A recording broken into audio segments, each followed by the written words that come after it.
السلام علیکم ورحمۃ اللہ وبرکاتہ۔ تو جی یہ ہمارا لیکچر نمبر 11 ہے، اور لیکچر نمبر 10 میں ہم نے پہلی صفت پڑھی تھی کلمہ طیبہ کی۔ اب ہم دوسری صفت پڑھیں گے نماز۔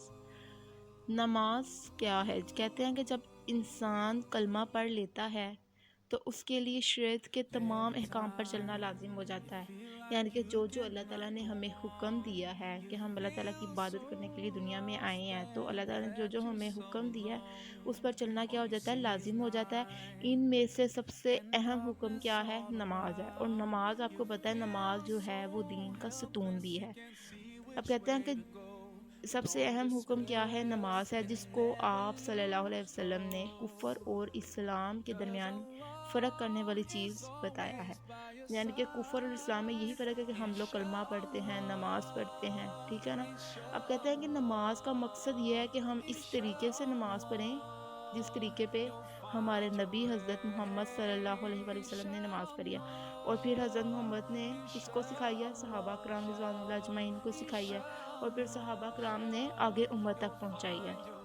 اب آپ صلی اللہ علیہ وسلم کا ارشاد ہے، سلو کما رأیتمونی اصلی، تم اس طرح نماز پڑھو جس طرح تم نے مجھے نماز پڑھتے دیکھا ہے۔ اب اللہ تعالیٰ کے خزانوں سے عطا کردہ وہی نماز ہوگی جو رسول اللہ کے طریقے پر پڑھی جائے گی۔ نماز جو ہے یہ دین کا ستون بھی ہے، مومن کا نور بھی ہے، اور یہ جنت کی کنجی بھی ہے۔ نماز افضل جہاد ہے، ہر متقی کی قربانی ہے، اور نماز اسلام کی علامت بھی ہے۔ نماز شیطان کا منہ بھی کالا کرتی ہے۔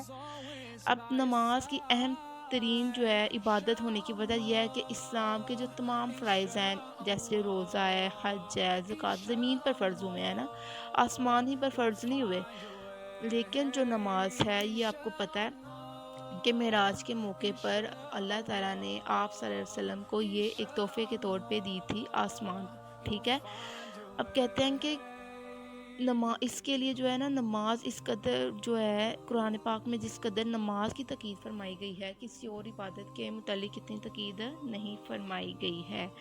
جب بندہ کہتے ہیں کہ نماز کی نیت باندھتا ہے نا تو رب اللہ تعالیٰ جو ہے سامنے تشریف لاتے ہیں، اور جب کوئی محروم القسمت غازی نماز کے اندر اپنی نگاہ دوسری طرف لے جاتا ہے، یعنی کہ جب کوئی اپنی نگاہ، اور آج کل نمازوں میں ایسے ہی ہوتا ہے کہ کوئی ہمارا دھیان نماز میں نہیں ہوتا بلکہ ارد گرد کی طرف ہوتا ہے، تو جب ہم اپنی نگاہ دوسری طرف لے جاتے ہیں یا ہم دیکھتے ہیں کہ باہر کون آیا ہے، یہ سارے اپنا دماغ دوسری طرف لے جاتے ہیں، تو اللہ تعالیٰ پتہ کیا فرماتے ہیں؟ اللہ تعالیٰ فرماتے ہیں، اے بندہ ہم تیرے سامنے ہیں، تو ہماری طرف نہیں دیکھتا؟ کیا ہم سے بھی کوئی اچھی چیز نظر آ گئی ہے جو تو اس طرف متوجہ ہو گیا؟ یعنی کہ جب ہم نماز کی نیت کرتے ہیں، نماز پڑھنے کے لیے کھڑے ہوتے ہیں، تو اللہ تعالیٰ اور بندے کے درمیان صرف ایک پردے کا فاصلہ ہوتا ہے۔ اللہ تعالیٰ جو ہے وہ ہمارے سامنے کھڑے ہوتے ہیں، اور جب ہم نماز سے جو ہے اپنی نظریں ہٹا لیتے ہیں تو اللہ تعالیٰ فرماتے ہیں کہ اے بندہ ہم تیرے سامنے ہیں، تو ہماری طرف نہیں دیکھتا؟ کہ ہم سے بھی کوئی اچھی چیز نظر آ گئی ہے جو تو اس طرف متوجہ ہو گیا ہے؟ جب آدمی اب نماز پڑھنے کے لیے کیا ضروری ہے؟ نماز پڑھنے کے لیے ایک تو بندہ نیت کرتا ہے اور دوسرا وضو کرتا ہے۔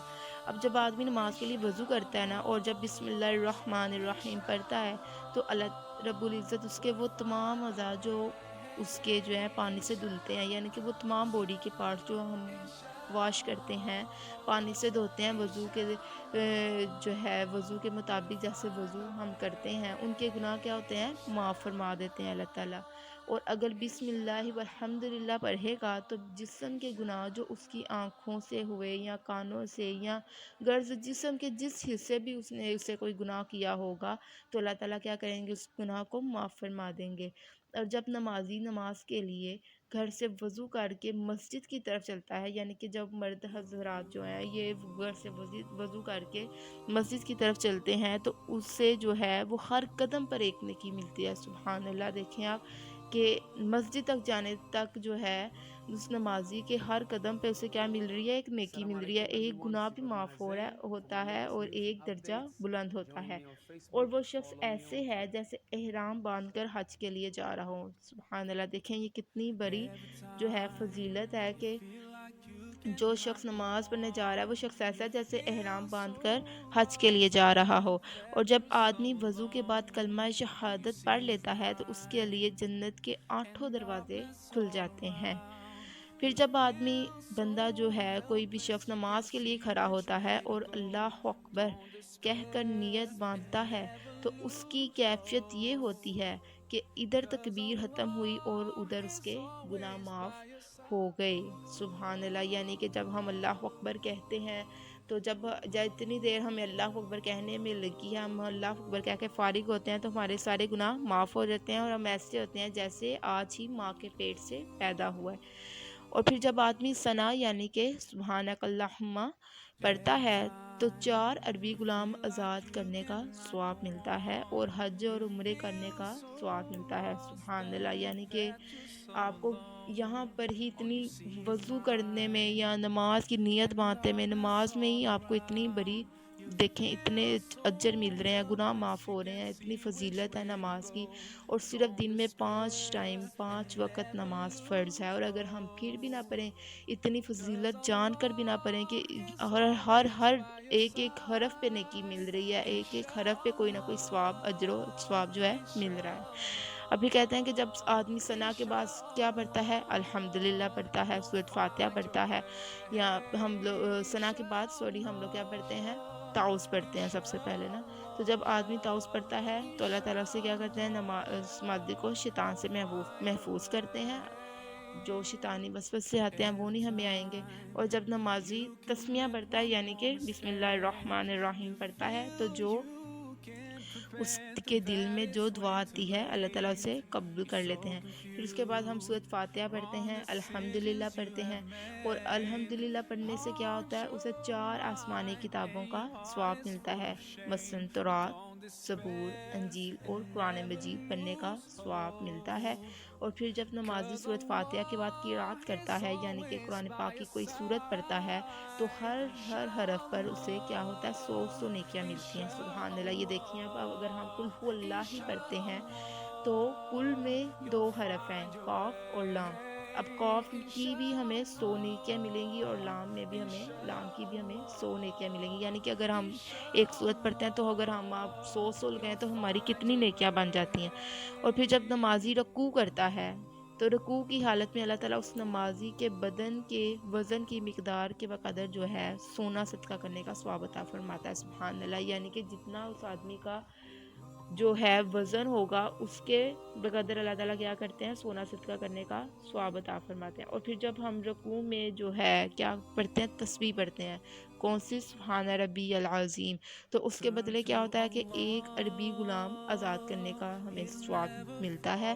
اور پھر اس کے بعد ہم نماز میں جب قوما میں جاتے ہیں یعنی کہ سمیع اللہ لمن حمدہ ربنا لک الحمد پڑھتے ہیں تو اللہ رب العزت جو ہیں وہ اسے نظر رحمت سے دیکھتے ہیں، اللہ تعالیٰ ہمیں نظر رحمت سے دیکھتے ہیں اور فخر کے طور پر اپنے فرشتوں سے فرماتے ہیں کہ یہ ہے میرا بندہ جو فقط میری ہی رضا کے لیے میری بندگی کر رہا ہے۔ اور پھر ہم قوما کے بعد سجدہ کرتے ہیں، سجدہ میں جاتے ہیں۔ جب نمازی سجدہ کرتا ہے تو سجدے کی حالت میں اللہ رب العزت تمام انسانوں اور جنوں کی تعداد کے برابر ثواب عطا فرماتے ہیں۔ سبحان اللہ، آپ دیکھیں اس وقت تقریباً ہمارے پاس 6 ارب انسان ہیں اور 49 ارب جن ہے، یعنی کہ سجدے کی حالت میں 55 ارب نیکیاں جو ہیں ملتی ہیں، یعنی کہ ایک رکعت میں بندہ 2 سجدے کرتا ہے تو اگر آپ دیکھیں 2 سجدوں کو 55 کی تو کتنی ہمیں نیکیاں مل رہی ہیں۔ اور پھر جب نمازی جو ہے سجدے میں سبحان ربی الاعلی یعنی کہ تسبیح پڑھتا ہے تو اس کو 1 عربی غلام آزاد کروانے کا ثواب ملتا ہے۔ پھر جب آدمی جلسہ یعنی کہ اتحیات کی حالت میں بیٹھتا ہے تو فرشتے ایک دوسرے پر سکت لینے کے لیے دوڑتے ہیں اور ہر ایک کی یہی تمنا ہوتی ہے کہ میں اس کا ثواب لکھوں، میں اس کا ثواب لکھوں۔ اور پھر جب ہم آدمی جو ہے ہم لوگ تشہد میں بیٹھتے ہیں یعنی کہ اشہد ان لا الہ الا اللہ پڑھتے ہیں تو صرف بیٹھنے پر ہی ہمیں حضرت ایوب علیہ السلام کا بیماری پر صبر کرنا اور حضرت ابراہیم علیہ السلام کا آگ میں ڈالے جانے پر صبر کرنے کا ثواب ملتا ہے۔ پھر جب نمازی اتحیات پڑھتا ہے تو یہ وہ کلمات ہیں جو معراج کے موقع پر آپ صلی اللہ علیہ وسلم نے اللہ کی بڑائی میں بیان فرمائے تھے۔ جب اللہ تعالیٰ معراج میں اللہ تعالیٰ سے رسول اللہ معراج کے موقع پر اللہ تعالیٰ سے ملنے گئے تھے، تب رسول اللہ نے یہ گفتگو اللہ اور اس کے رسول کے درمیان ہوئی تھی۔ انہوں نے فرمایا تھا، اے اللہ، تمام قولی، فعلی، مالی اور بدنی عبادتیں تیرے لیے ہیں۔ اللہ تعالیٰ نے آپ صلی اللہ علیہ وسلم پر سلامتی اور رحمت نازل فرمائی، یعنی کہ یہ وہ گفتگو ہے جو اللہ رب العزت اور آپ صلی اللہ علیہ وسلم کے درمیان ہوئی۔ اس کے بعد جب ہم لوگ درود شریف پڑھتے ہیں تو ہمارے 10 گناہ معاف ہوتے ہیں، 10 نیکیاں ملتی ہیں اور 10 درجے کیا ہوتے ہیں؟ بلند ہوتے ہیں، سبحان اللہ۔ اور جب نمازی نماز سے فارغ ہو کر دائیں طرف سلام پھیرتا ہے تو جنت کے 8 دروازے کھل جاتے ہیں، یعنی کہ السلام علیکم ورحمۃ اللہ وبرکاتہ، تو کیا ہوتا ہے؟ جنت کے 8 دروازے کھل جاتے ہیں اور جس دروازے سے چاہے جنت میں داخل ہو جائے، سبحان اللہ۔ اور جب نمازی بائیں طرف سلام پھیرتا ہے تو جہنم کے جو سارے دروازے ہوتے ہیں وہ کیا ہو جاتے ہیں؟ بند کر دیے جاتے ہیں۔